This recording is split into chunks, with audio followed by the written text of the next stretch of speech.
My name is Boyd Varty. I think of myself as an artist of experience. My passion is to create transformational experiences for myself and others as a way to explore what it means to truly live. My central exploration is to live on what I would call the track of your life. To me, this is to live courageously towards the discovery of what you are called to and to what life asks of you. So much of how I live has been informed by my passion as an animal tracker. I'm following the trail of my own life and reporting back. This show is a daily broadcast from a treehouse on the Londolozi Game Reserve in the wild eastern part of South Africa. Londolozi is a 14,000 hectare wilderness reserve adjacent to the Kruger National Park. The land is home to lion, leopard, rhino, elephant and buffalo, as well as a variety of other animals. I'm your host, Boyd Varty. My goal is to spend 40 days and 40 nights alone in the wilderness to explore the archetype of the mystic in nature and hone my skills as a tracker. These are my daily stories. Episode 1, Phosphate.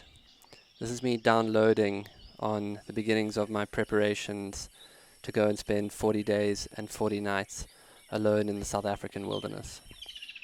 And in some ways this journey begins on the top of an RV at Burning Man in 2016. I remember sitting on the top of the RV and this incredible symbolic cultural experience was playing out around me at night.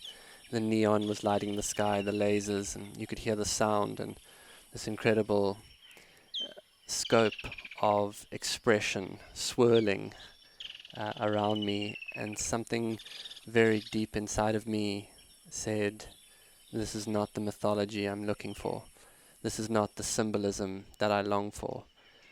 I want to be somewhere wild and somewhere alone.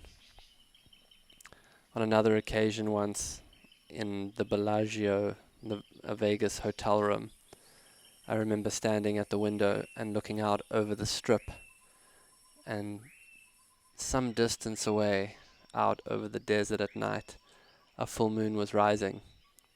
And again, somewhere inside of me, a voice said, you belong out there. You belong out there. My whole life at junctures, I have longed for the wildness and freedom that comes from being in the natural world. And because of the way I grew up on a reserve in South Africa, I've had many opportunities to do that. I grew up tracking animals. I grew up making wildlife documentary films. I grew up in a family that ran a safari business, so it's not like my exposure to nature has been minimal. In fact, it's been probably more than most people. And yet, I still feel like I have longed for a long, extended time in absolute solitude in nature. And for some time now, I've been telling myself that I would get to it.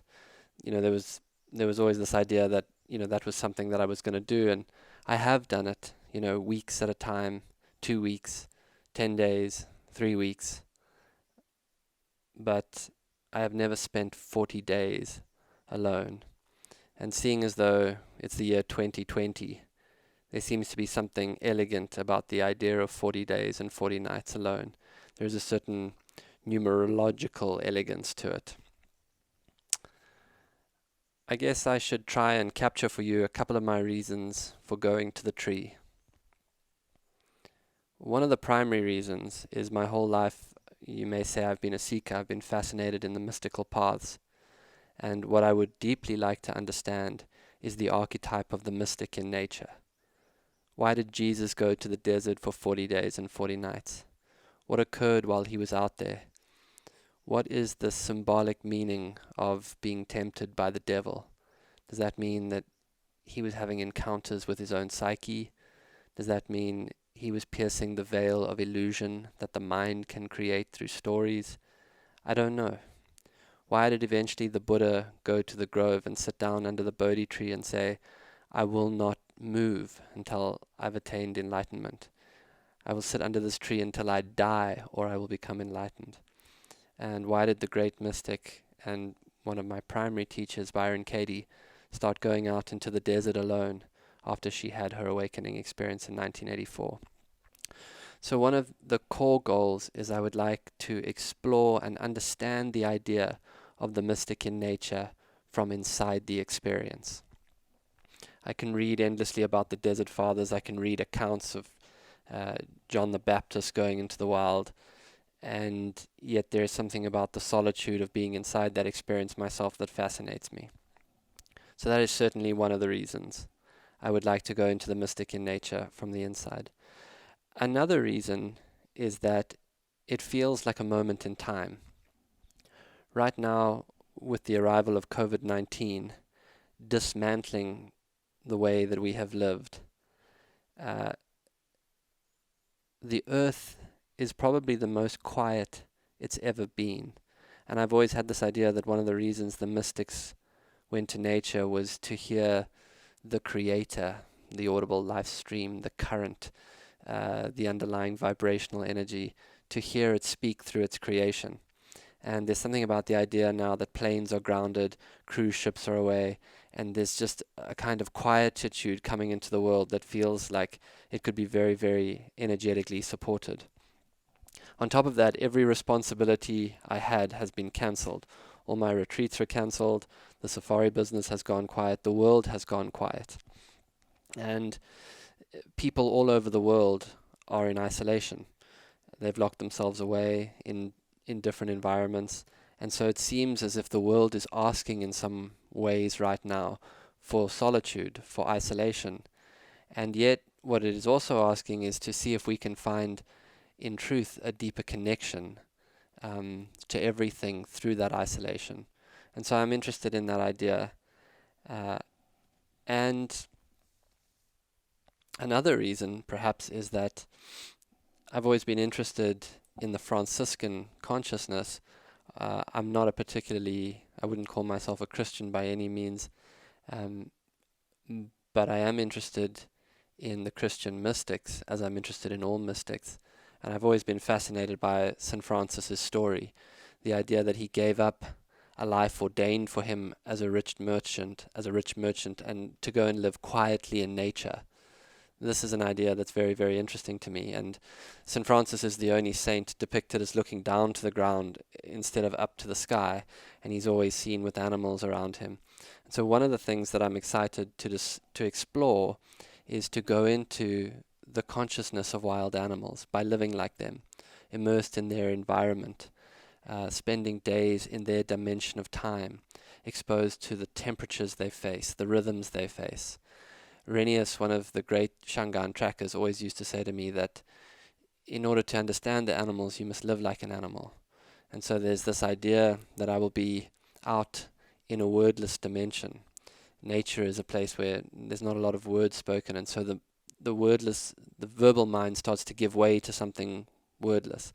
And I'm also interested in just the scope of that kind of stillness of time. I mean, you can imagine when you're awake, you're alone by yourself in nature, you wake up at maybe 5 a.m, you could do, a couple of hours worth of activities, and then it's 10, and the day still lies ahead of you. And so what you see in the animals is a natural rhythm starts to take them between action and rest, curiosity, play, and then rest. And I'm hoping that just by being inside of that, I can get a deeper sense of the way the animals are. And in that way, I think that I will improve as a tracker too, someone who has authentically spent hours out on the land.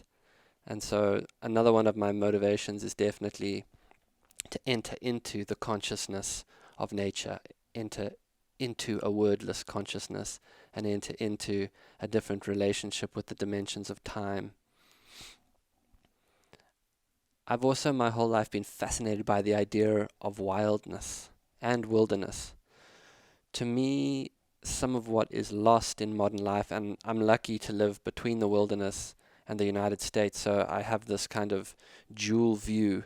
But what I see that is lost in modern life is our relationship to the way meaning and symbol permeates life.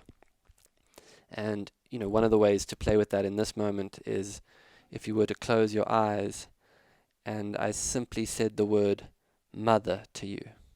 Mother. And if you sat with that for a moment, you might see that an image would flash. And with that image of mother, without you doing anything, arise a whole lot of associations. Some people, a deep feeling of nurturing and love and gentleness might arrive. To other people, there might be a strong sense of contempt. But immediately as you say it, something inside you constellates around your understanding of mother, not as the person who raised you, but as a symbol of something in your life. A symbol that is infused with meaning.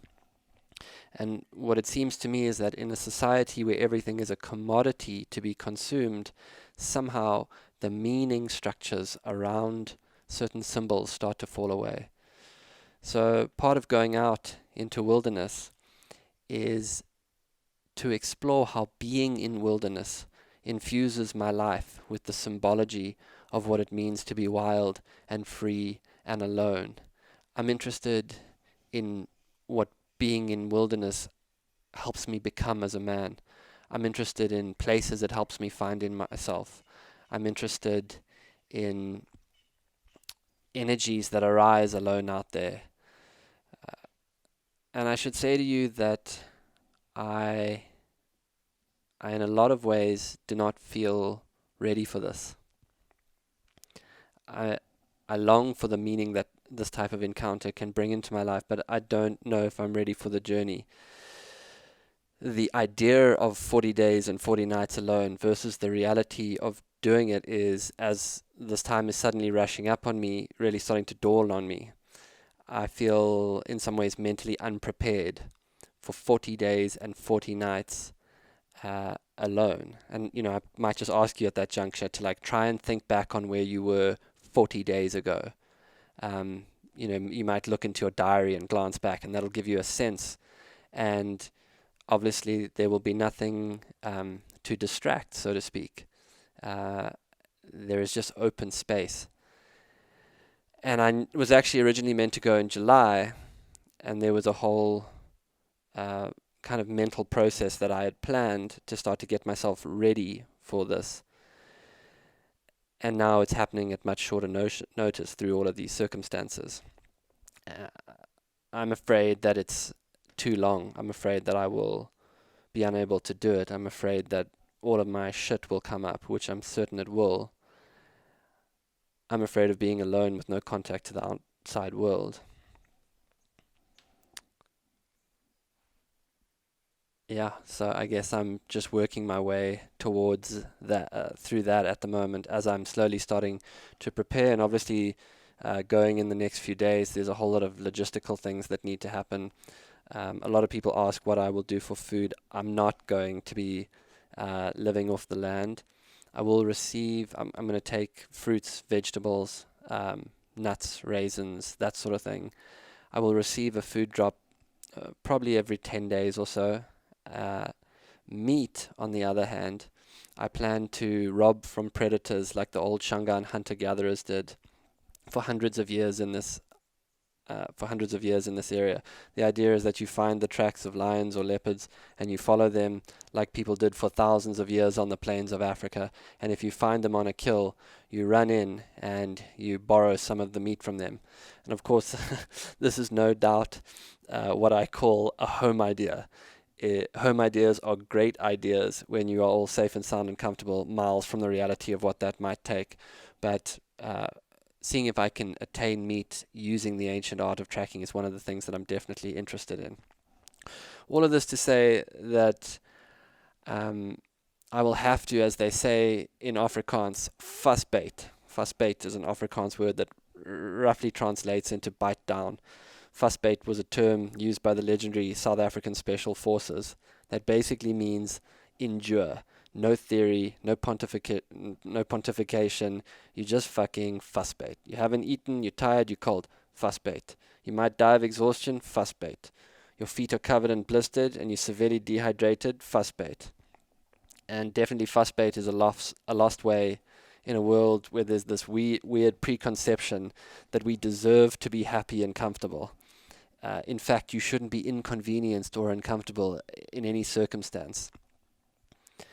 So my mental approach right now is to get the logistics together to slowly start to get my head into a phosphate mentality. Yeah, just to try and get myself deep into the phosphate mentality and just to handle things as they evolve and to be with the process as it evolves. Obviously, there's a spiritual component to this. I will meditate. Numerous thoughts will come up as to why I can't do it and shouldn't do it. And hopefully, in the meditation and in the practice of being able to watch my mind, I will not instantly identify with those. I will have a little bit of the spaciousness required just to watch them and to be with whatever is arising. That's obviously this deeper spiritual component, to try and be with myself, to try and be still with myself, to try and turn my attention into the stillness underneath the endless stream of thought, and to attune myself to the rhythms of the natural world. I want to try and tell you this story well. I will probably not be great at it at first, as there's something incredibly weird just about talking to yourself and musing to yourself alone in a tree. But what I will try and do is imagine that we are around a fire and I'm just telling you day to day about what has occurred, what's going on with me, what I'm feeling, and I'm hoping that it'll come out in a way that will be worth listening to. I should say too that the storytelling component of this is an important part of it for me. I had wonderful debates with many friends on the build up to this about whether I should even try and share the story while it's happening or not. Everyone has a different view on it, but in the end, I became clear that part of this was an opportunity to share as a voice from nature, from inside of an experience to people directly. And I love to tell stories, and it's an art form to me and a craft for me, and so I'll just share it as best I can as we go along. And I realize that it flies against traditional solitude retreats, but it's what I feel called to now, so I'm doing it. I'm also the architect of this experience, and so I'm trying to create something that is both meaningful to me, but also feels like important work, an opportunity to broadcast, hopefully a feeling and a frequency live from nature.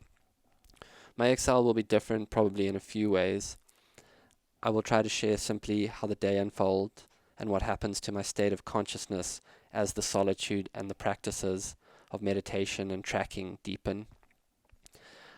I've decided I will allow myself the opportunity to walk and go tracking wild animals. Tracking is an ancient art form and it is my passion.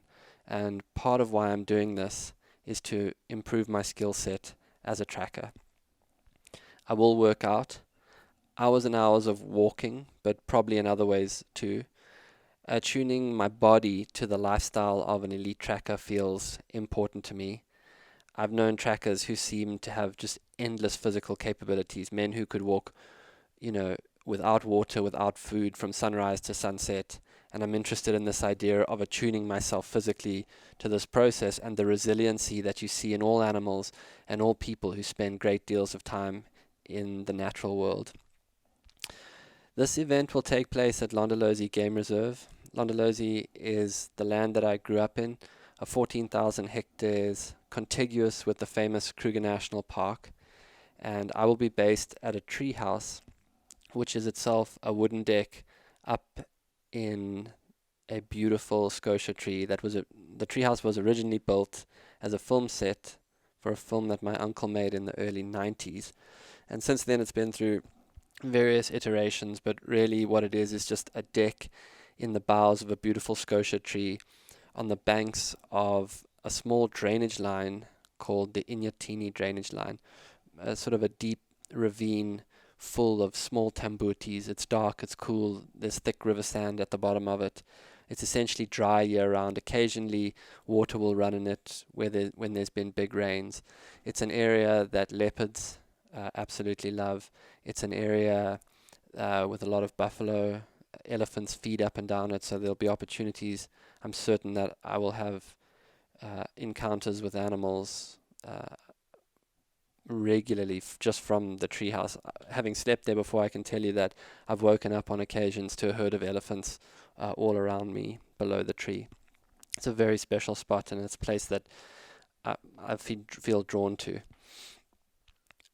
I will have a mattress and a mozzie net, a chair, a rifle, a radio, a large 1,000-liter drum of water, a yoga mat, a pot, a cup, a lantern, a kettlebell, which my friend Patrick O'Shaughnessy advised me to take along with me, and I really liked that idea. I'll have my knife, my knob kerry, which is essentially a wooden club that you can hit things on the head with should you need it, and I will take magic mushrooms with me. As a result of the corona, many people have chosen not to travel, and so this incredible wilderness, which normally there's a multitude of safaris being run on the land, I will essentially have it to myself for the next 40 days and 40 nights. Londolozi is one of the highest densities of leopards on the planet. Huge herds of elephants come in from the Kruger National Park. There are few resident prides of lions, many buffalo, and many rhino, as well as a tremendous amount of other general game: zebra, giraffe, hippos, crocodiles, impalas, kudus, waterbuck, wildebeest. It's just an incredibly beautiful place. It's green at the moment. As I said, originally I was planning to go in June, which are the winter months, but we've had very good rains. The grass is long and green. The temperatures will be higher, which will be one of the things that I will have to deal with, but the moment has arrived. I originally thought about doing this in other parts of the world. I have thought about doing it in parts of the world that you may be considered more remote because they would be harder to access. And in the end, I decided to be on the land that I knew and felt most connected with. So I'm not trying to say that this is a survival thing out in the middle of nowhere. That's not the intention of it. For me, this is simply about immersion. I also know that from a tracking point of view, this is my best chance to regularly cut the tracks of large, high-profile animals and practice the art of following. And that's because of the density of game on this reserve.